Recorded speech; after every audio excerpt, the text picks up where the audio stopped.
everyone, it's Shel C from PaperOcotilloStudio. Today I'm sharing with you a collage art journal page that I made in my junk journal. A junk journal is some type of a art journal that has been created using things that would be thrown away, like old envelopes, old cards, printed papers that you printed out as a receipt or something but don't need anymore, all that type of stuff, just absolute junk that would be thrown away. You fold all that stuff into signatures, sew them into a book. The cover of this book was made with a food cardboard box. I don't know if it was cereal or pasta or whatever, but something that comes in a cardboard box. You can open those out and make them into the covers of these journals.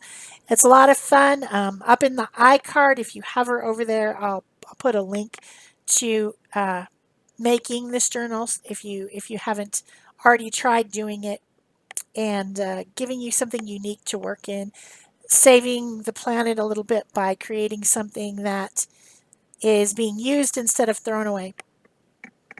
So what I'm using to do my collage is some gel prints, and actually the video for the gel prints hasn't come up yet on your on the channel, but it will. It'll be soon. And this month in our Art Joy of Sharing art community on Facebook, our theme all month long is hashtag AJOS Neon Pop. And so basically what that means is all month long we're focusing on using any product that you might have in your stash that would be fluorescent, something that's a neon color. So you know what I'm talking about, especially if you were a child of the 80s. You remember everything had a neon pop. Your shoes, your clothes, your hair scrunchie, everything. But these gel prints were made using neon heavy body paints, or fluorescent heavy body paint, fluorescent gouache, acrylic gouache, and fluorescent markers. So that video will be coming up on the 7th. This one I had the papers and I was using them. I said, I'm going to make a junk journal page today. Haven't done it in so long. And I decided, I was thinking about travel. I am going to be traveling. So the frequency of the videos will be every third day instead of every other day like it normally is. Because I'm going to be out of town and I need to make my videos in advance to schedule them onto the channel while I'm traveling. I can't take my stuff with me on this trip. It's going to be a busy trip where I won't have time to do art or filming or editing. So I'm making my videos in advance, and so every third day on the channel this month. Well, until the end of the month, and then it'll be back to normal. But anyway, got some papers. So one thing about junk journaling, if you guys haven't tried it before, is that your book turns out has a couple different things that you will notice. All the pages are different sizes, and even side-by-side pages won't be the same size. Unless all the paper that you have, all the junk paper you have, is exactly the same size. That could happen. But if you're mixing in envelopes and notes that you took sometime and this and that and whatever, just a bunch of junk, you're probably going to end up with a book that has sizes that are not the same. So these two pages are not the same. Also, you will find that the paper that you end up with in these is maybe not what you would normally have. If you're a fussy art journaler, you might like to use mixed media art journals, or you might like to use watercolor paper art journals. And these papers are not the same quality, so it makes them a little bit more difficult to work with. In this case, the two pages that I'm using are made out of envelopes. And there's even some plastic on there from where a security envelope had one of those little windows where you put your bill in and you make sure that the address shows through, the printed address shows through the window. So I decided that maybe the best thing to do would be to just put a whole sheet of paper down and cover, make it a little bit more sturdy and cover up the window. I didn't want to make the window into part of my composition today. So on the flip side of this one, if you flip that left side, there's actually one that I've used the window as part of the idea of the page, but this one I just wanted to cover up the window. So I used some Liquitex matte medium and a couple of these dark prints, and they have a little bit of neon on them, but they're dark. And I just covered the whole page and glued it all down with the Liquitex matte gel medium and got it, it just makes everything a lot more sturdy. Then I'm just using all my other pages that have was from the same gel printing session that you'll see on the 7th. They're all different colors. Some have got white, some of them have got, the neon colors themselves. And I'm mixing and matching and cutting and trimming and making a village. I was thinking about travel and how I really would like to travel more, and I would like to go see more of these types of, like in Europe, the older villages that are very close together, and they have cobblestone pathways through old buildings and stuff like that. I would like to go see that type of stuff. Of course, it's not going to be neon, right? It's going to be whitewash and gray, and like the places like in Santorini, Greece, they have all their buildings painted white with like blue roofs and stuff like that, which is neat. Anyway, the travel that I'm doing it's summer. I'm supposed to be traveling. The travel I'm doing is so boring. I'm gonna go up to Oregon to my father-in-law's house. We're gonna, deal with some of his stuff, and it's is not the same as going to Santorini, Greece, or going to a cute, quaint village over somewhere in Europe. I was what I was wishing I was doing. So I mean, sure, it's fun to go somewhere, even if it's, for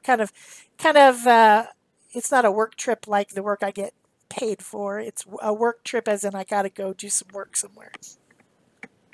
But I'm also going to do some fun things. We're going to do a little bit of camping or something. Maybe go out in the boat, do some fishing while we're there, that type of stuff. So it's not all blah, but it's not going to Europe either.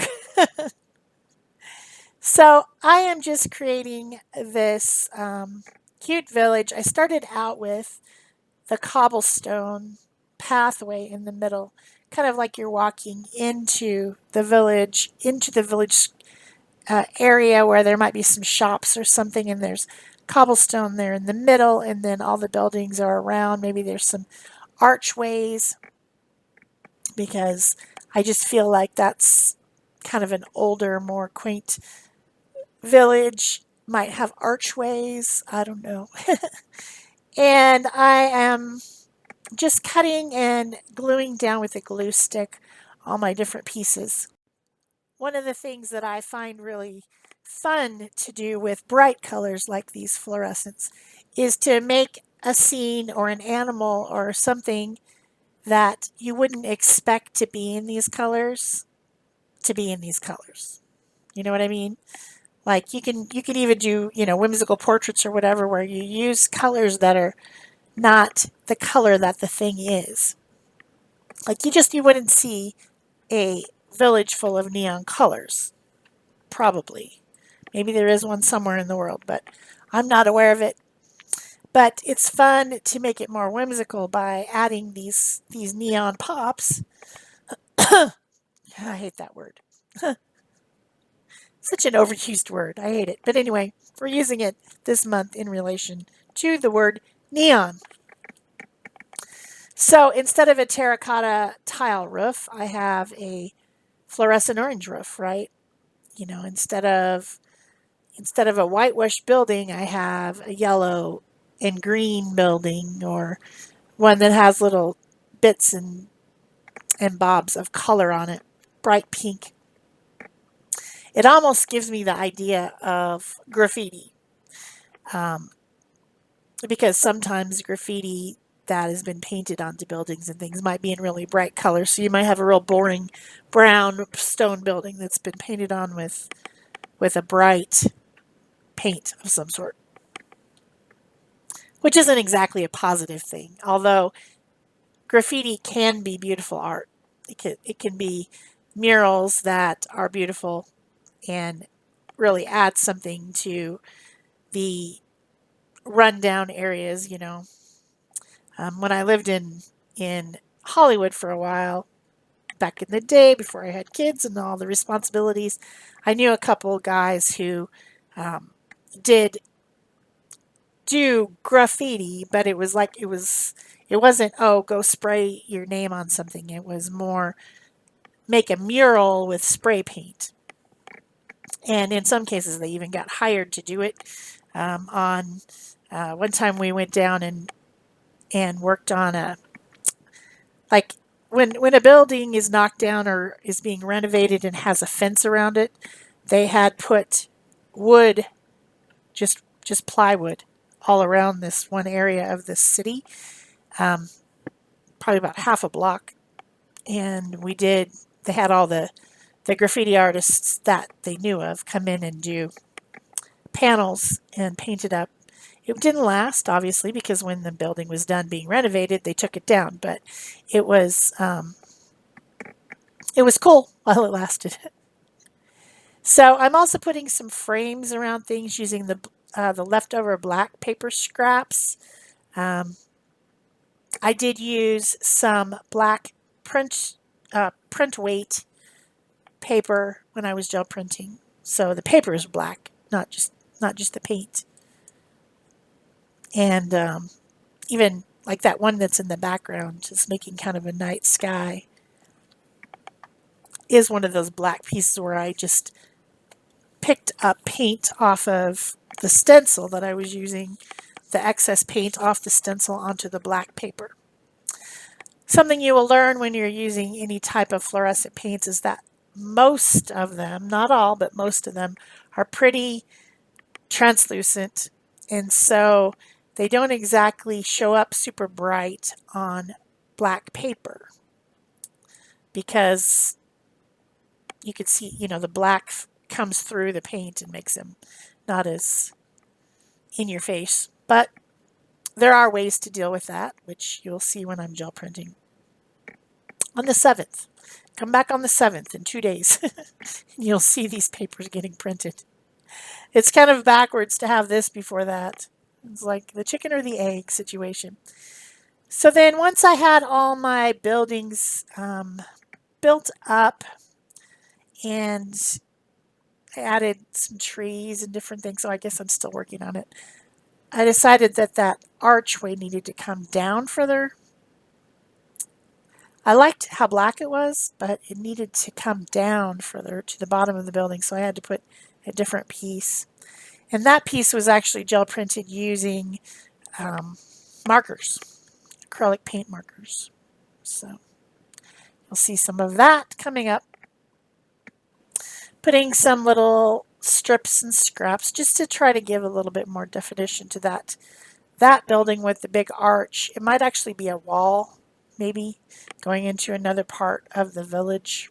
I don't know. Anyway, just having fun. This is not, I'm not like thinking super hard about this. Just building it as I go, using the papers that I had.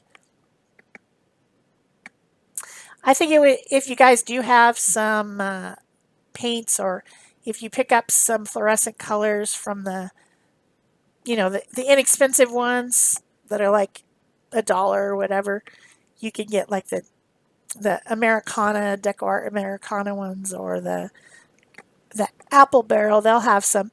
It's fun to make some gel prints with those, and even combine those fluorescent colors with some of your other colors and see what you get. See if you get a pop and make some collage with those. I'd love to see some of that coming out in the art community. Of course, you can use the hashtag AJOS Neon Pop this month, or if this is later, you can use that to search and find anything that was done with this theme challenge. So then I grabbed a Stencil Girl stencil that has some little figures on it, and I stenciled a few figures into my town using black acrylic paint, so that there was some little people hanging around in the town. And there's a couple little trees. I think I ended up putting on a moon and maybe some splatter to make it like a night sky in the background. Little people, little silhouettes of people seem to add to the scene. And I also did just add some lines and different stuff using my markers. So I've got a black Posca pen fine tip and a white Posca pen fine tip. And then I think I do use a little bit of the set that I purchased that has the 4 colors. It's a Marabou marker set that has 4 fluorescent neon colors, the green, pink, yellow, and orange. So on this other page that I keep turning back to, there is a tag tuck in, and I took the tag out before I did this page, but then I had to go ahead and punch the little area to put the tag back in, and it goes to the opposite page. So yeah, just a little bit more detail work here, and this one will be done. I think I drew a light. I made some hanging lights on some of the buildings with the fluorescent markers, splatter, a moon, just a little bit of detailing, and this page was done. I think I did put some sticker on it maybe. So I hope you've enjoyed it. I hope you will give me a thumbs up, leave me a comment or question below. Subscribe if you haven't already. Turn on your notification bells. Join my channel membership for $1.99 a month so that you can have some exclusive content come out on the 15th, which I won't even be in town. But I do need to remember to do that, don't I? Haha! Another thing to write on my list. And, yeah, just when you interact with me by commenting or subscribing or doing all those things, it helps YouTube know that my channel has something valuable and that they might recommend it to other people. So I hope that you will help me out in that way. That's it for me for today. Thanks for watching. Bye-bye.